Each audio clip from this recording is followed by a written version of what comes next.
L'Union africaine s'est inquiétée mercredi de la récente escalade militaire à la frontière entre l'Éthiopie et le Soudan. Le Magloire Kemayo, bonjour, vous Bon, allez bien? bonjour, merci beaucoup. Vous êtes journaliste et écrivain. Lundi, Khartoum a accusé l'armée éthiopienne d'avoir exécuté en territoire éthiopien 7 soldats et un civil soudanais fait prisonnier en territoire soudanais dans la zone frontalière d'Al-Fazaga constatée entre les deux pays. L'armée soudanaise a publié mercredi les noms, grades et photos de ces 7 militaires. Qu'est-ce qui divise selon vous les frères éthiopiens et soudanais actuellement? Le tracé des frontières, c'est un vieux problème entre les deux pays. Celui qui n'a jamais été colonisé, c'est l'Éthiopie. Même si le pays a été occupé par l'Italie de Mussolini, il n'a jamais été colonisé à proprement parler. Or, le tracé de la frontière du Soudan, dès l'occupation anglaise, a posé un problème. On était au début des années 1900, 1903 ou 1920, je ne sais plus précisément, mais c'est là que l'Éthiopie a commencé la contestation de la frontière telle que les Anglais l'avaient effectuée, et ce problème a empiré jusqu'à ce que dans les années 2000, il y ait un premier cycle de discussion qui s'installe, puis en 2006, il y en a eu un autre encore, et depuis, plus rien. Et donc aujourd'hui, il y a non seulement ce problème du tracé de la frontière initiale, mais il y a aussi le problème du barrage de la Renaissance que l'Éthiopie est en train de créer et qui pose un problème non seulement avec le Soudan, mais aussi avec l'Égypte. Je rappelle que la frontière entre le Soudan et l'Éthiopie mesure à peu près 2200 kilomètres. Ça a été réduit quand l'Érythrée a pris son indépendance et ça s'est encore rétréci avec l'indépendance du Soudan du Sud.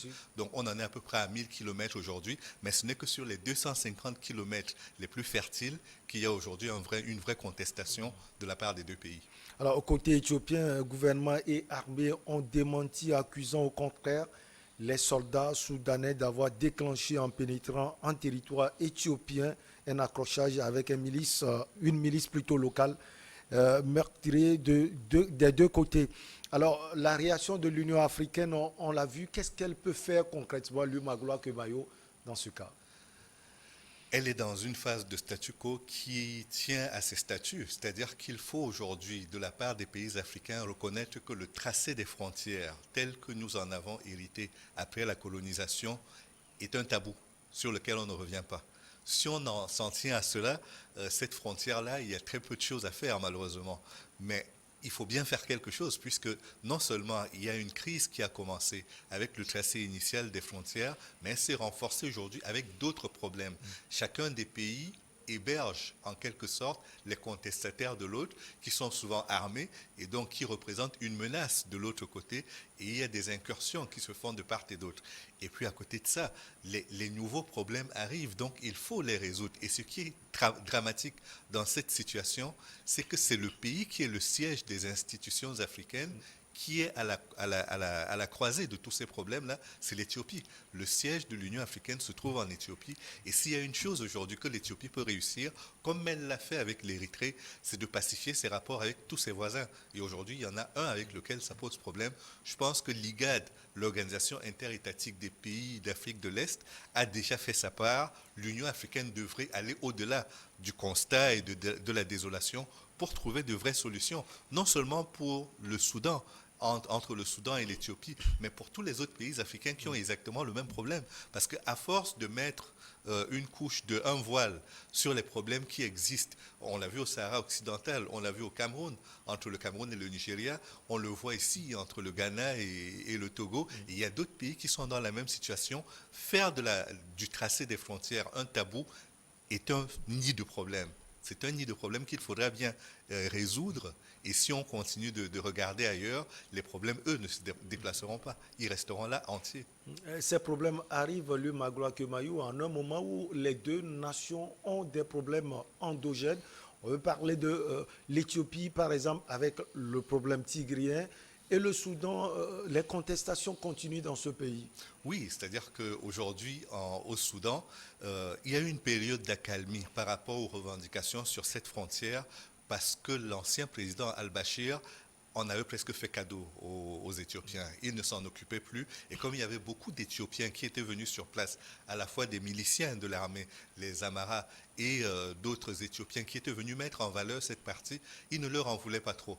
Donc pendant cette période-là, il ne s'est pas passé grand-chose. C'est avec le renversement de Al-Bashir que la revendication s'est faite. Et il ne faut pas se voiler la face, c'est que c'est une manière aussi de renforcer le nationalisme et de fédérer autour de soi les Soudanais. C'est pour ça que le Soudan remobilise ses populations et son armée autour de ça. De l'autre côté, la guerre dans le Tigré a fait que l'armée éthiopienne a déplacé une partie des troupes qui étaient à cette frontière-là et sur ce territoire pour la ramener un peu plus au nord afin de combattre les Tigréens. Et donc, en retour, vu que la nature a horreur du vide, les Soudanais ont occupé une grande partie. Aujourd'hui, ils voudraient réoccuper ces espaces-là et pourquoi pas reconquérir l'ensemble des 250 km², mais ce n'est pas évident. Alors, vous avez parlé tout à l'heure de l'organisation régionale Est-africaine, l'IGAD. Quel rôle elle peut jouer dans cela, avant de parler peut-être de l'Union africaine? L'IGAD a déjà joué un rôle très important, que ce soit au Kenya, que ce soit au Soudan. Et je crois que dans ce cas-là aussi, c'est une institution qui ne fait pas beaucoup parler d'elle, mais en revanche qui obtient beaucoup de résultats dans les situations de conflit dans lesquelles elle s'implique. Donc, quelque part, mon gros espoir, c'est que l'IGAD réussisse également dans la résolution de cette crise, non seulement entre le Soudan et l'Éthiopie, mais également entre le Soudan, l'Éthiopie et l'Égypte. Alors, les deux terres, ce sont des terres fertiles où les cultivateurs éthiopiens et soudanais sont installés. Il y aura sûrement des impacts, Lumagla Kemayo, sur ces populations. Oui, il y a toujours un impact et non seulement il y a un impact, mais il y a beaucoup de tristesse et de désolation aussi.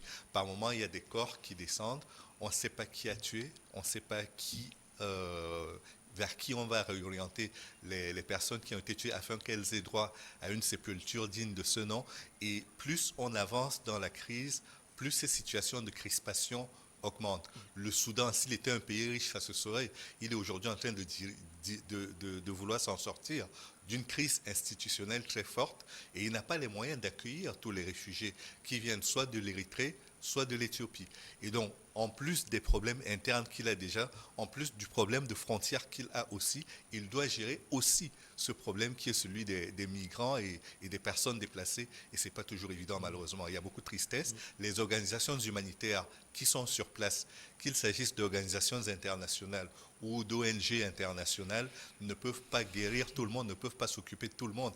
Et donc, c'est pour toutes ces raisons-là qu'il faut aujourd'hui trouver au plus vite une solution qui satisfasse le plus grand nombre. Alors, on attend peut-être les réactions des deux responsables. Le premier, c'est éthiopien, Abiy Ahmed, et le général Al-Buran.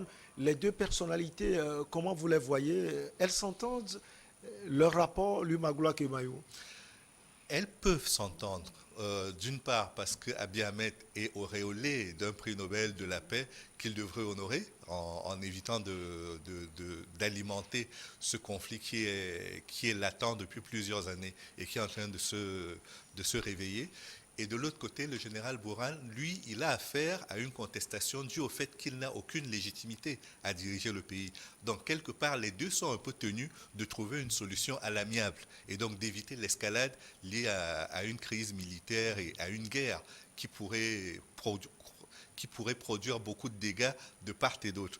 Donc, je crois que quelque part, ils sont condamnés à s'entendre. Alors, parlant justement de Abiy Ahmed, on a vu le conflit tigrien, on voit encore ce conflit Lumagla Kemayo. Est-ce que ça ne remet pas en cause son prix Nobel de la paix? Non, parce que le prix Nobel de Barack Obama n'a pas été remis en cause malgré les guerres qu'il a menées après avoir reçu ce prix. Non, ça ne remet pas en cause. En revanche, moralement, ça l'oblige à avoir une attitude différente de celle qu'il adopte aujourd'hui. Parce que ce soit dans le Tigré, que ce soit avec les Amaras ou avec ses voisins soudanais, et encore avec l'autre voisin égyptien par rapport à ce barrage de la Renaissance, il est important qu'ils dialoguent. Ce n'est pas juste décider et puis faire comme on le veut sans concertation. C'est une source de conflit et c'est là un prix Nobel de la paix devrait se conduire comme quelqu'un qui a le souci de préserver la paix d'abord à l'intérieur de son pays, ensuite aux frontières de son pays. L'Union africaine, elle, autre, elle est toujours amorphe devant ces situations. Lui, Magloire, on a vu les différends entre la République démocratique du Congo et le M23 où l'Union africaine se contente de simples déclarations. Ce problème est également, qu'est-ce qui empêche justement l'Union africaine de pouvoir régler ces problèmes sur le continent africain? Je crois que dans le cas de l'Éthiopie, l'Union africaine est un peu pieds et poings liés parce qu'elle ne peut pas s'adresser à l'Éthiopie en la pénalisant comme si c'était n'importe quel pays sur le continent africain. C'est le pays qui accueille le siège de l'Union africaine. Donc on doit la traiter avec certains égards sur le plan diplomatique. Et je crois que c'est aussi cela qui plombe un peu l'intervention de l'Union africaine dans le dossier. Et puis de l'autre côté, tant que l'Union africaine n'aura pas la capacité de lever des forces militaires pour aller intervenir dans les zones de conflit et les pacifier, comme elle l'a partiellement fait en Somalie, les problèmes resteront entiers, voire s'aggraveront dans le cas de l'Éthiopie et du Soudan. Alors, on voit aussi que Khartoum et Addis Abeba, qui ne sont jamais parvenus à un accord sur le tracé de leurs frontières et s'opposent en outre depuis plus de 10 ans. Lumagloa Kemayo, si les deux pays n'arrivent pas à le faire, qui peut le faire? Personne, malheureusement, personne à leur place ne réglera ce problème. Même l'Organisation des Nations Unies, peut-être. Il faut peut-être porter l'affaire devant l'autorité compétente sur le plan international pour régler le problème, mais je ne suis pas sûr que même quand cette résolution aura été prise, quand la décision aura été prise, que son application soit simple, aussi simple que cela. Parce que je me rappelle simplement, je suis camerounais, du conflit qu'il y a eu entre le Nigeria et le Cameroun. Nous sommes allés devant la Cour internationale de justice. Elle a tranché en faveur du Cameroun, mais il a fallu négocier après pied à pied pour échanger certains territoires de la partie terrestre en compensation de la partie maritime qui était perdue par le Nigeria. Donc je pense que ce n'est pas aussi facile que cela, mais de l'autre côté, c'est l'instance la plus habilitée pour le faire. Il faudrait bien qu'une décision soit prise par la Cour internationale de justice pour trancher dans ce différend qui pollue, et vraiment pollue très sérieusement, les relations entre le Soudan et l'Éthiopie. Une force d'interposition entre les deux pays, est-ce possible? Une force d'interposition sera utile pour éviter qu'il y ait de l'escalade, mais elle n'arrivera pas à résoudre le problème. Parce qu'en termes de mise en valeur, aucun des deux pays n'a véritablement mis en valeur. Parce qu'encore une fois, il s'agit d'une longue frontière qui fait presque 1000 km. Et donc là, s'il y a un accrochage sur 250 km², c'est que l'on considère que le reste, c'est presque un territoire inutile. Donc c'est parce qu'il y a une zone fertile dans cette partie-là que les deux pays se battent pour en profiter. Peut-être qu'il faudra juste voir comment on peut s'arranger pour que les uns et les autres tirent tous les bénéfices nécessaires de cette zone fertile pour que leurs activités continuent. Prenez par exemple le lac Kivu entre le Rwanda et la RDC. Ce fut un problème, ça l'est un peu moins aujourd'hui. La poussée de fièvre qu'il y a entre les deux pays va peut-être faire ressurgir, va faire qu'il y ait une résurgence de ce problème. Mais normalement, quand on arrive à discuter en bonne intelligence, on trouve toujours des solutions à des choses qui semblaient, à des situations qui semblaient inextricables. Alors, les conséquences de l'escalade sur les deux pays, on l'a dit tout à l'heure, en mal politiquement, d'abord l'Éthiopie, selon vous? Comment? Oui, les conséquences politiques de cette crise sur l'Éthiopie. D'abord, sur les deux pays, d'abord l'Éthiopie. Oui, l'Éthiopie en paie un tribut, mais qui n'est pas très lourd. C'est un problème de fierté pour l'Éthiopie de dire c'est notre zone, nous l'avons occupée, nous la mettons en valeur, et donc la terre appartient à celui qui la met en valeur.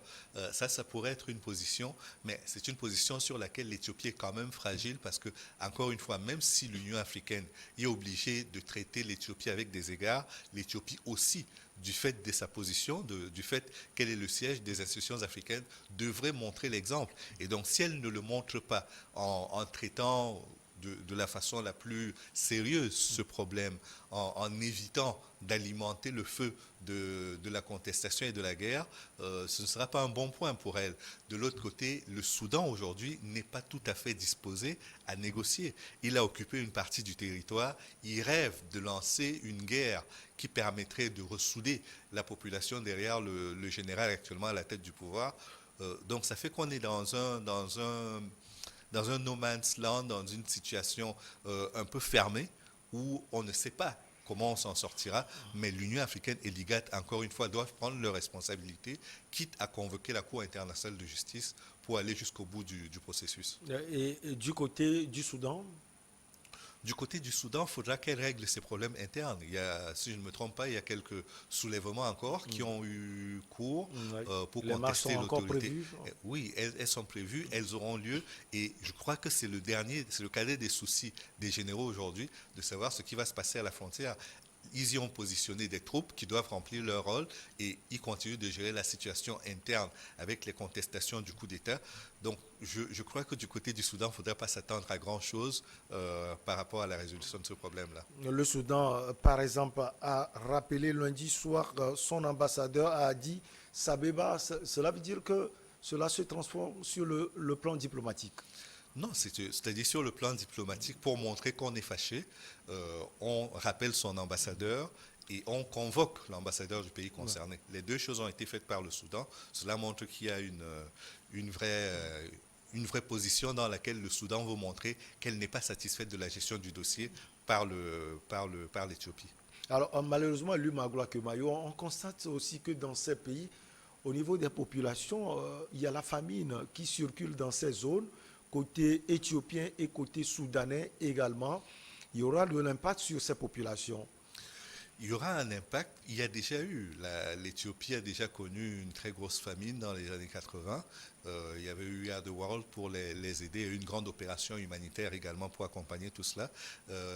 Les trois populations sont aujourd'hui concernées parce que nous parlons uniquement du Soudan et de l'Éthiopie, mais n'oublions pas que le Soudan du Sud également est concerné et n'oublions pas que l'Érythrée aussi est concernée et que dans cette zone-là, les populations bougent énormément, pas parce qu'elles veulent simplement découvrir d'autres terres, mais parce que ça ne se passe pas très bien chez elles et qu'elles sont en quelque sorte contraintes de prendre le chemin de l'exil pour essayer de se mettre au moins à l'abri des conflits.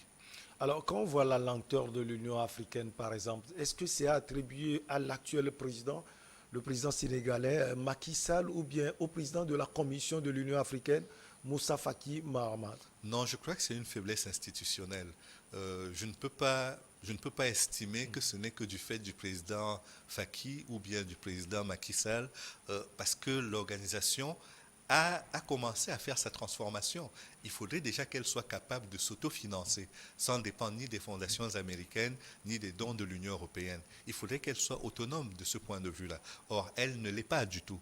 Pour agir, elle a besoin aujourd'hui encore de s'accrocher au fond, aux fondations américaines et en quelque sorte aux fonds européens pour financer une grande partie de ces opérations, y compris même les opérations, le paiement des soldes pour les militaires ou les policiers qui sont déployés sur le terrain.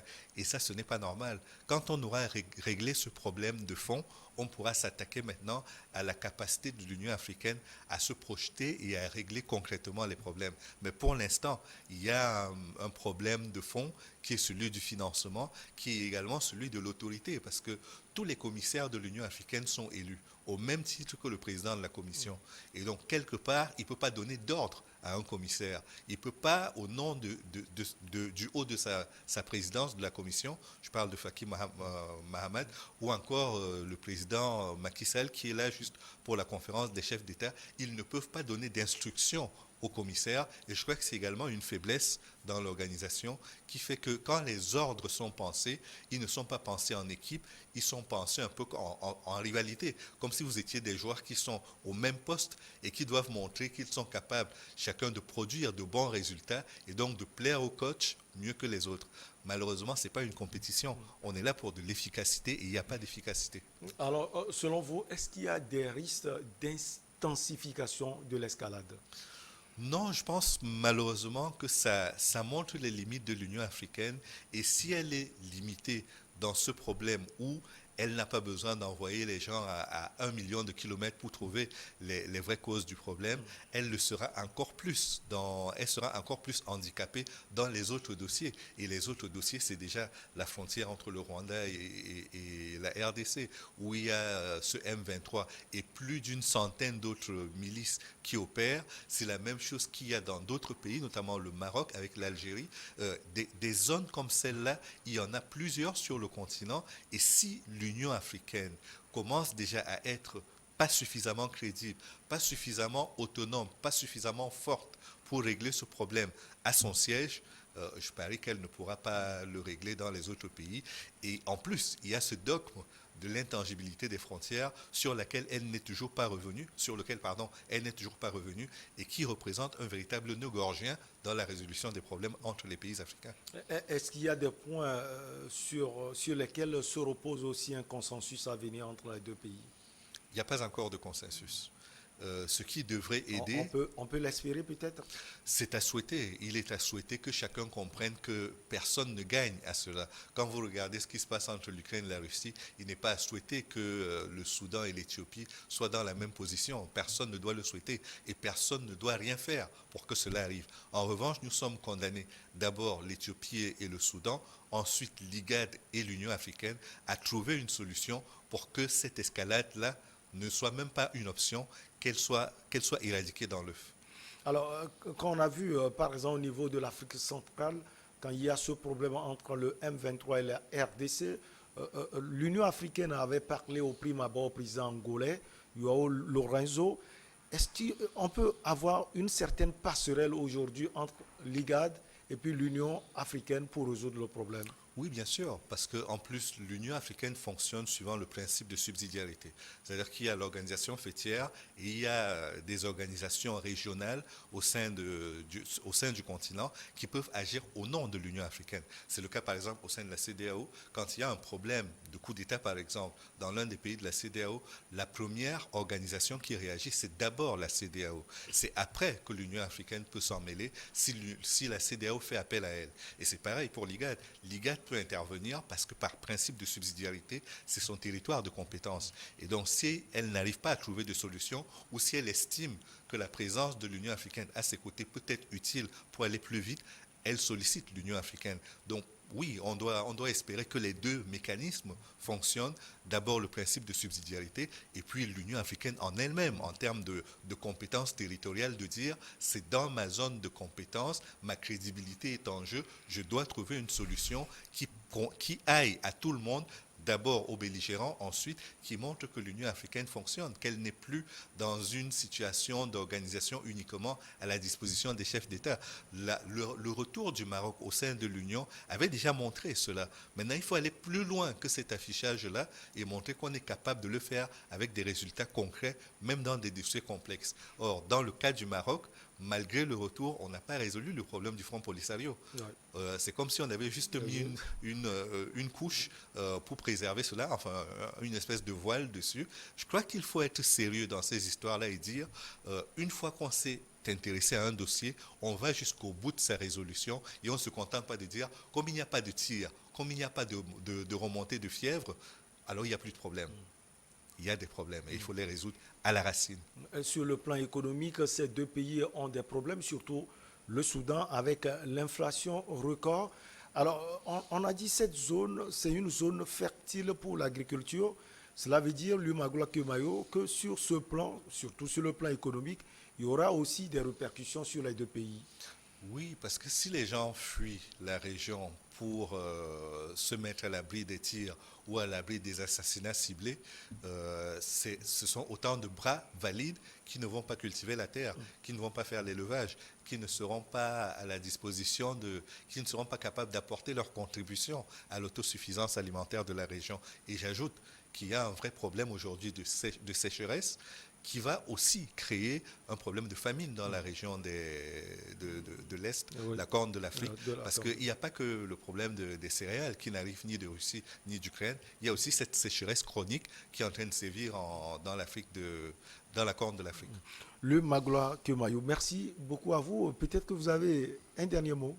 Non, pas grand-chose. Je ne peux que formuler un vœu. J'espère bien que l'Union africaine, qui est quand même l'institution aujourd'hui sur le continent qui garantit le panafricanisme et qui est en train de porter un grand projet comme la zone de libre-échange continentale, que cette union-là réussira à faire que ce que nous avons vu en Russie et en Ukraine, entre la Russie et l'Ukraine, que cela ne se produise pas sur le continent africain, qu'on ait un continent entièrement pacifié et sur lequel les peuples, les populations peuvent échanger entre elles, que les gens se déplacent sans problème, que les produits se déplacent sans problème, que le commerce vive et que l'intégration également réussisse. Éthiopie, Soudan, inquiétude autour de l'escalade militaire. Merci beaucoup à vous, Lumagloa Kemayo. Merci. Vous êtes journaliste et écrivain. On marque la pause pour le journal et derrière, nos invités sont en place pour Regard Croisé.